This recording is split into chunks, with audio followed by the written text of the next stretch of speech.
Okay, इधर ध्यान दो। लास्ट टाइम तक अपने डेल्टन्स थियरीज और ये सब की थी।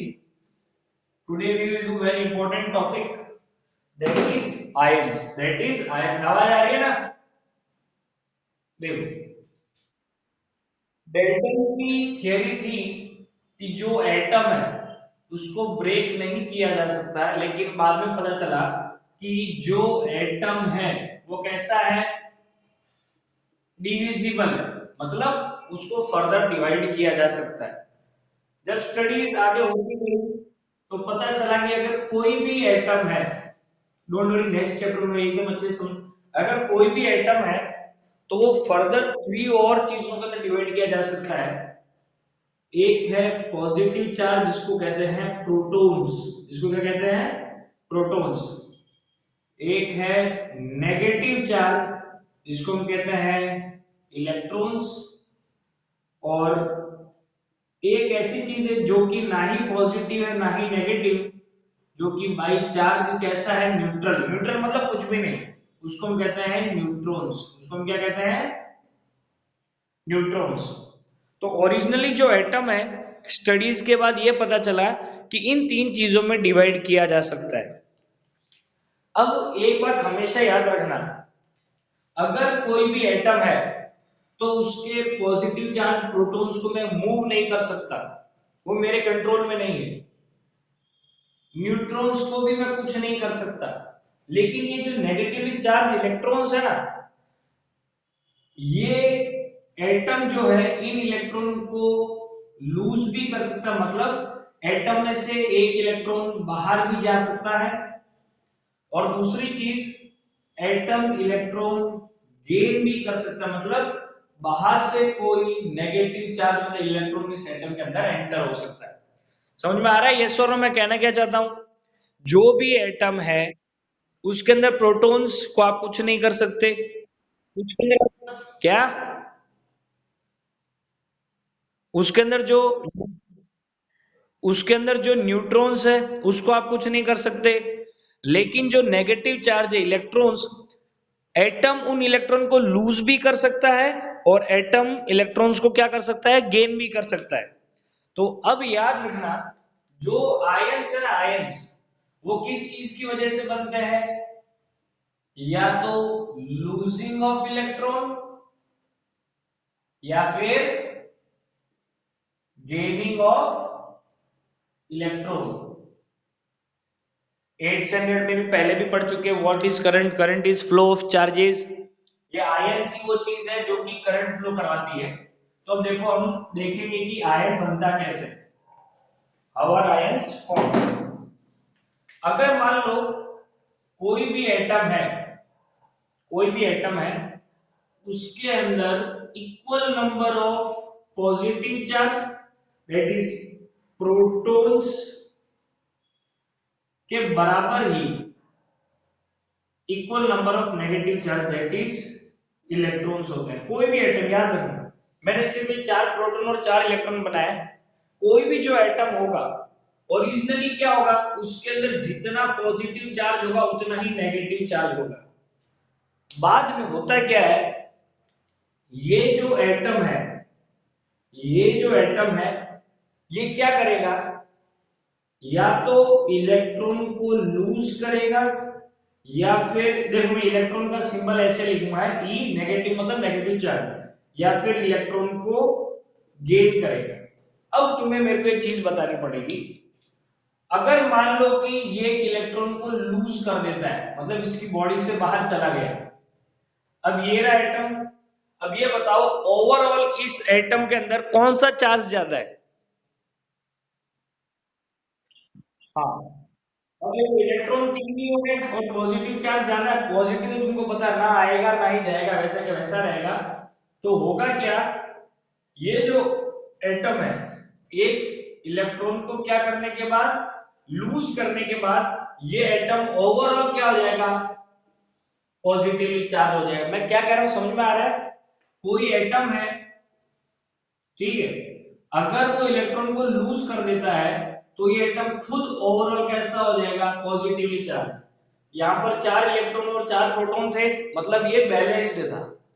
अब जैसे ही इलेक्ट्रॉन इससे बाहर गया तो ओवरऑल कौन सा चार्ज ज्यादा हो जाएगा? पॉजिटिव। तो यह एटम कैसा हो जाएगा? Positively charge. समझ में आ रहा है मैं क्या कहना चाहता हूँ? यस और नो? तो आयंस लूजिंग ऑफ इलेक्ट्रॉन और गेनिंग ऑफ इलेक्ट्रॉन के ऊपर डिपेंड करता है। आयंस दो टाइप के होते हैं, कैटायंस एंड एनायंस। अब मेरे को ये बताओ, मान लो कि ये कोई भी एटम है, इसके अंदर 4 प्रोटॉन और 4 इलेक्ट्रॉन। अब कहीं से बाहर का इलेक्ट्रॉन इसके अंदर आ गया तो ये एटम का ओवरऑल चार्ज क्या होगा? बाहर से कोई इलेक्ट्रॉन आ गया, अब ओवरऑल कौन सा चार्ज, ये एटम कैसा चार्ज हो जाएगा एटम का? यस। अगर ये बाहर से क्या करता है, इलेक्ट्रॉन गेन कर लेता है, तो इसके अंदर ओवरऑल इलेक्ट्रॉन्स ज्यादा हो जाएंगे, जिस वजह से ये नेगेटिवली चार्ज एटम बन जाएगा। समझ में आ रहा है कि नहीं? यस और नो?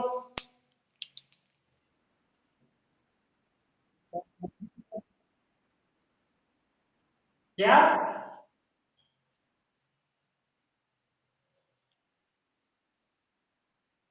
न्यूट्रॉन्स का चार्ज से कोई लेना देना नहीं है। न्यूट्रॉन का मतलब ही है न्यूट्रल चीज है वो, उसमें ना पॉजिटिव चार्ज है ना ही नेगेटिव। नेचर होता है एसिडिक और बेसिक। अब जो चीज ना ही एसिडिक होती ना ही बेसिक होती उसको हम क्या कहते हैं? न्यूट्रल। उसका खुद का कोई नेचर नहीं है। तो ऐसे ही जब जिसका कोई भी चार्ज नहीं होता उस चीज को कहते हैं न्यूट्रल। एक और बात बता दूं, सबसे इंपॉर्टेंट बात, वेरी इंपॉर्टेंट। मान लो एक एटम है, उसके अंदर 2 ही इलेक्ट्रॉन है और 2 ही प्रोटॉन है। मेरे को ये बताओ इसके ऊपर कौन सा चार्ज होगा? नेगेटिवली चार्ज होगा या पॉजिटिवली चार्ज? ये न्यूट्रल होगा। क्यों? इसमें एक पॉजिटिव और एक नेगेटिव, तो इन दोनों ने क्या एक दूसरे का इफेक्ट खत्म कर दिया। ये पॉजिटिव और ये नेगेटिव, इन्होंने एक दूसरे का इफेक्ट खत्म कर दिया। तो ये एटम ओवरऑल कैसा है? न्यूट्रल। याद रखना, ओरिजिनली सारे एटम शुरुआत में न्यूट्रल ही होते हैं, बाद में ये इलेक्ट्रॉन को लूज करेंगे या फिर गेन करेंगे। समझ में आ रहा है? यस और नो? तो most important thing, what are ions? Very important. Charged atoms are called ions. Ions क्या होते हैं? चार्ज एटम, या फिर कोई भी एक ऐसा एटम जिसके ऊपर या तो पॉजिटिव या नेगेटिव चार्ज होगा उसको आयन कहते हैं। Ions are of two types, that is cation and anion. तो अब सबसे पहले हम देखेंगे what is cation. What is cation? Very important. Cation means positively charged ion is called cation. Positively charged ion is called cation। इसका एक simple सा example लो। कोई एटम है, कोई भी एटम, अगर ये एटम क्या करता है, लॉस या फिर लूजिंग ऑफ इलेक्ट्रॉन, मतलब इसने एक इलेक्ट्रॉन लूज कर दिया। इसने क्या कर दिया? एक इलेक्ट्रॉन लूज कर दिया। Lose one electron. तो होगा क्या? ये एटम अब कैसा हो जाएगा? Overall positively charge. यस और नो? एक इलेक्ट्रॉन लूज करेगा तो ओवरऑल एक पॉजिटिव चार्ज आएगा, 2 इलेक्ट्रॉन लूज करेगा तो ओवरऑल 2 पॉजिटिव चार्जेस आएंगे। समझ में आ रहा है कि नहीं? यस और नो?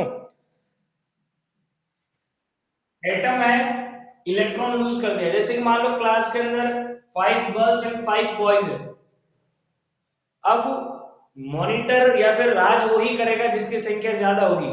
अगर 5 गर्ल्स और 5 बॉयज है और उसमें से एक बॉय ने टीसी या एलसी ले ली, तब ओवरऑल संख्या किसकी ज्यादा होगी? गर्ल्स की। तो अब गर्ल्स का राज चलेगा।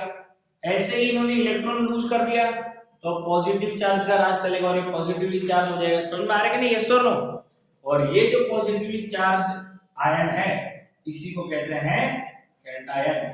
What are cations? Positively charge ions are called cations. इसका एग्जांपल है सोडियम। सोडियम, सोडियम ने एक इलेक्ट्रॉन लूज किया तो एक आयन मिला Na+। इसको क्या कहते हैं? सोडियम आयन, या फिर इसको सोडियम आयन भी बोलते हैं, या फिर सोडियम कैटायन भी बोलते हैं। समझ में आ रहा है कि नहीं? यस और no? Sodium, magnesium Mg2+, aluminium Al3+, ये सारे के सारे कैटायंस है। वेरी इंपॉर्टेंट, एक चीज अब याद कर लो या फिर रट लो, metals make cation. Metals cation बनाते हैं सिवाय एक नॉन मेटल के, जिसका नाम है हाइड्रोजन। हाइड्रोजन एक नॉन मेटल है, फिर भी ये पॉजिटिव चार्ज बनाता है। इसको याद कर लो, metals make cation. Calcium, magnesium, aluminium, सब के सब क्या बनाएंगे? कैटायन, पॉजिटिवली चार्ज, सिवाय एक नॉन मेटल के जो कि हाइड्रोजन है। समझ में आ गया कैटायन क्या है? यस और नो? अरे समझ में आया क्या? अब एनायन, बेटा उसका मेरे पास कोई सॉल्यूशन एज ऑफ नाउ नहीं है, ये रिकॉर्डिंग मिल जाएगी इसकी। Negatively charged, what is anion? Negatively charged atom is called anion. ठीक है, नेगेटिव चार्ज एटम ही नहीं, कोई भी चीज जो नेगेटिवली चार्ज होगी, ये मान लो कोई भी एटम है, इसमें उतने ही प्रोटॉन है उतने ही न्यूट्रॉन है, ठीक है, बराबर अभी बैलेंस न्यूट्रल। और ये क्या करता है? गेन ऑफ इलेक्ट्रॉन, इसमें एक इलेक्ट्रॉन ज्यादा आ गया। अब ये बताओ, अगर इसमें एक इलेक्ट्रॉन ज्यादा आएगा तो ओवरऑल कौन सा चार्ज इसमें ज्यादा हो जाएगा? दो लड़के हैं, यस, नेगेटिवली चार्ज हो जाएगा, ये ओवरऑल कैसा हो जाएगा? Negatively charge. और इसी को कहते हैं एनायन, और इसी को क्या कहते हैं? एनायन। एग्जाम्पल है ऑक्सीजन। ऑक्सीजन क्या करता है? गेन टू इलेक्ट्रॉन, से दो इलेक्ट्रॉन ले लेता है, तो ये O2- हो जाएगा, दैट इज ये क्या बन जाएगा? Anion. Very important, non metals make anion. समझ में आ रहा है कि नहीं? यस और नो? नॉन मेटल्स क्या बनाते हैं? एनायन। तो एक कैटायन और एनायन का कंसेप्ट क्लियर हुआ? अब हो गया है, एक बात याद रखना, मेरे को ये बताओ, पॉजिटिव चार्ज नेगेटिव चार्ज को क्या करता है? अट्रैक्ट या रिपेल?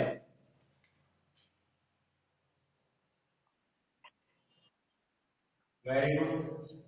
अब हम पढ़ेंगे आयोनिक कॉम्पाउंड्स। सबसे पहले कॉम्पाउंड क्या होता है? अगर कोई दो डिफरेंट टाइप के एलिमेंट्स केमिकली कॉम्बाइन होके कुछ बनाएंगे, उस चीज को कहते हैं कंपाउंड। यस और नो? कंपाउंड में हम पहले तो ऑलरेडी पढ़ चुके हैं सिंपल कंपाउंड्स, आज हम पढ़ेंगे आयोनिक कंपाउंड्स किसको कहते हैं। वेरी इंपॉर्टेंट, आयोनिक कंपाउंड्स किसको कहते हैं? जो कि किसके बने हो? आयंस के। आयन दो ही टाइप के, कैटायन एंड एनायन। याद रखना, पॉजिटिवली चार्ज कैटायन किसके साथ बॉन्ड करेगा? नेगेटिवली चार्ज एनायन के साथ, और ये कंपाउंड बनाएगा। समझ में आ रहा है कि नहीं? क्यों? पॉजिटिव और नेगेटिव एक दूसरे को क्या करेंगे? अट्रैक्ट करेंगे। समझ में आ रहा है? यस और नो? एग्जांपल है सोडियम, जिसका कि पॉजिटिवली चार्ज है, और क्लोरीन जो कि नेगेटिवली चार्ज है। ये कैटायन और ये एनायन दोनों मिलके क्या बनाएंगे? NaCl, sodium chloride. यस और नो? समझ में आया? ये एक पॉजिटिव और ये एक नेगेटिव, दोनों ने एक दूसरे को अट्रैक्ट किया, और दोनों ने एक दूसरे को बैलेंस करके न्यूट्रल भी कर दिया। समझ में आ रहा है कि नहीं? ये पॉजिटिव था, ये नेगेटिव था, ये दोनों मिले तो पॉजिटिव और नेगेटिव दोनों मिलके बराबर हो गए। यस और नो? समझ में आ रहा है? What are ionic compounds? Ionic compounds are the compounds made up of cation and anion. Very important. Ionic compounds are very strong, या फिर ज्यादातर आयोनिक कंपाउंड्स कैसे होंगे? सॉलिड। नमक कैसा होता है? गैसियस फॉर्म में होता है कि सॉलिड फॉर्म में होता है? सॉलिड के अंदर मिलेगा, और ये भी आपको उसके अंदर क्रिस्टल फॉर्म में ही मिलेगा। ठीक है, समझ में आ रहा है? गेटिंग इट, यस और नो? अब चलो, एक बहुत ही इंपॉर्टेंट बात है, एक और चीज याद रखना, वेरी इंपॉर्टेंट। मैंने पहले ही बताया, आयनिक कंपाउंड किसको कहते हैं? इसमें कैटायन और याद रखना, जब भी आप आयनिक कंपाउंड बनाओगे तो उसके अंदर आपको पॉजिटिवली चार्ज जो कैटायन वो पहले लिखना है, और जो एनायन है नेगेटिवली चार्ज उसको बाद में लिखना है। ये लिखने का तरीका है, समझ में आ रहा है? यस और नो? दूसरी चीज, कैटायंस कौन बनाते हैं ज्यादातर? मेटल्स। एनायन कौन बनाता है? Non metal. तो याद रखना, कभी भी मेटल और नॉन मेटल दो एलिमेंट्स मिलकर वो कंपाउंड बना रहे हैं, तो वो कैसा कंपाउंड होगा? आयोनिक कंपाउंड होगा। समझ में आ रहा है? यस और नो? वो कैसा कंपाउंड होगा? आयोनिक। अपना आप समझ जाना क्यों। मेटल कैटायन बनाते हैं, नॉन मेटल एनायन बनाते हैं, तो ये दोनों कंबाइन होंगे और एक आयोनिक कंपाउंड बनाएंगे। और उसके अंदर भी तरीका है, उसके अंदर आपको मेटल पहले लिखना है और नॉन मेटल बाद में लिखना है। समझ में आ रहा है? यस और नो? अब देखो, कुछ एक छोटी छोटी चीजें जो तुमको पता होनी चाहिए।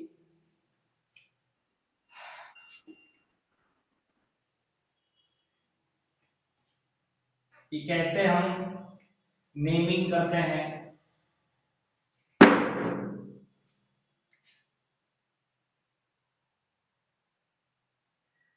अब देखो, कंपाउंड्स बने। अब एक चीज तुमको पता होनी चाहिए, वैलेंसी।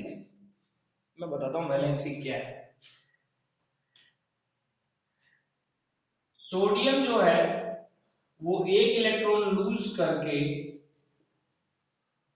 कैटायन बना रहा है।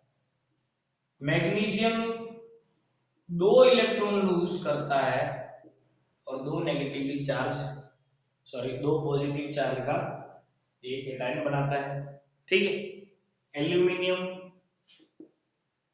तीन इलेक्ट्रॉन लूज करता है और Al3+ बनाता है। समझ में आ रहा है? ये कुछ एक चीजें तुमको बाद में भी समझ में आएगी। ये चार्ज जो है ये बहुत इंपॉर्टेंट चीज है। ये चार्ज इनकी वैलेंसी की वजह से आता है। किसकी वजह से? वैलेंसी। वैलेंसी क्या है वो भी हम नेक्स्ट टॉपिक में देखेंगे। याद रखना, एक बात याद रखना,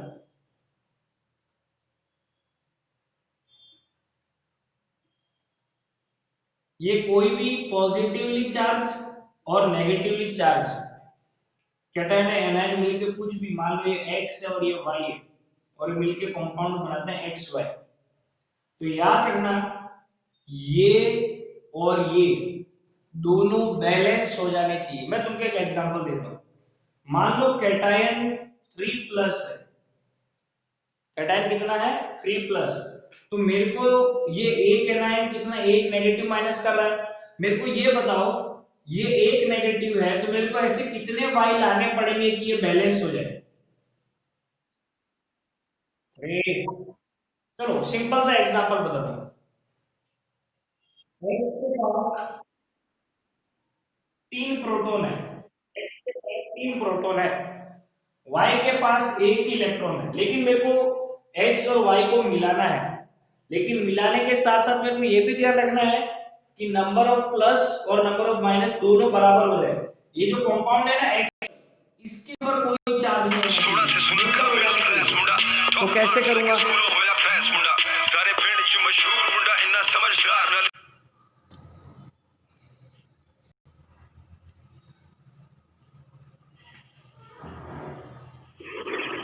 हेलो, आवाज आ रही मेरी? अरे आवाज आ रही है कि नहीं? ठीक है। अब देखो, जब भी आयनिक कंपाउंड बनेगा, वेरी इंपॉर्टेंट, दो आयंस मिलेंगे लेकिन याद रखना दो आयन्स मिलकर जब कंपाउंड बना लेंगे ना तब वो आयन नहीं बचेगा, तब वो क्या हो जाएगा, न्यूट्रल। एक्स के पास 3 पॉजिटिव चार्ज है तो मेरे को उसको वाई जो कि एक ही नेगेटिव चार्ज है इससे मिलाना है, तो मैं कितने वाई करूं कि ये चार्ज बराबर हो जाए। सर हमें 2 और चाहिए। हाँ 2 और चाहिए, मतलब ओवरऑल 3 चाहिए, ठीक है। अगर मैं 3 वाई इस एक एक्स के साथ मिलाऊं तो ये देखो चार्ज बराबर हो जाएगा, यस और नो, और ये बना लेगा एक्स वाई 3। ये चीज समझ में आई कि नहीं, यस और नो, एक्स वाई लेकिन वाई के साथ कितने 3। तो याद रखना कभी भी जो तुम फॉर्मूलाज बनाते हो उसके लिए एक मेथड यूज होता है और उस मेथड को कहते हैं क्रॉस मेथड। क्या कहते हैं, क्रॉस मेथड। क्रॉस मेथड में क्या होता है, वेरी इंपॉर्टेंट,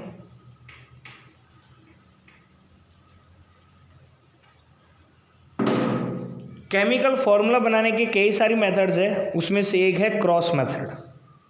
मान लो हाइड्रोजन एंड सल्फर है, मेरे को इनका कंपाउंड बनाना है, तो उसका फॉर्मूला क्या बनेगा मेरे को कैसे पता। तो मेरे को यूं भी तो कह सकते हो सर ये वाटर H2O कैसे बना, H3O H4O कुछ भी बन सकता था, ऐसा नहीं है, इसका एक मेथड है। हाइड्रोजन की वैलेंसी है 1, हाइड्रोजन की वैलेंसी है 1, सल्फर की वैलेंसी है 2, ठीक है। तो इन दोनों को एक्सचेंज करो, तो H के 2 एटम और S का 1, H2S1 या फिर H2S। समझ में आया, यस और नो। जैसे कि वाटर, ये लिखा मैंने हाइड्रोजन और ये ऑक्सीजन, हाइड्रोजन की वैलेंसी 1, ऑक्सीजन की वैलेंसी 2, क्रॉस कर दो तो H2O। समझ में आ गया, यस और no. Yes sir. If you exchange the valency you will get a chemical formula of the compound made up of the 2 elements, getting it। कोई भी 2 एलिमेंट है, मान लो x y, x की वैलेंसी है मान लो 3, o 3, x की है 2, y की है 3, तो एक्सचेंज कर दो, x और y से जो कंपाउंड बनेगा उसका फॉर्मूला होगा x2 x3 y2, getting it, yes और नो। मान लो कोई भी 2 x y है, इसकी वैलेंसी 1 है, इसकी वैलेंसी 3 है, एक्सचेंज कर दो x3 y1, और 1 आपको लिखने की जरूरत है भी नहीं, गेटिंग इट, यस और नो। Yes sir. अब दूसरी चीज, ये तो कौन से कंपाउंड है आप वैलेंसी बेस पे, अगर आप किसी को आयोनिक कंपाउंड बनाने हैं, कैसे कंपाउंड बनाने हैं, आयोनिक कंपाउंड बनाने हैं, तो वेरी इंपॉर्टेंट, आयोनिक कंपाउंड, मान लो x और y दोनों के दोनों आयन्स है, ठीक है, ये पॉजिटिवली चार्ज और ये नेगेटिवली चार्ज, इस पे 2 नेगेटिव चार्ज है, ठीक है, और इस पे 3 नेगेटिव चार्ज है।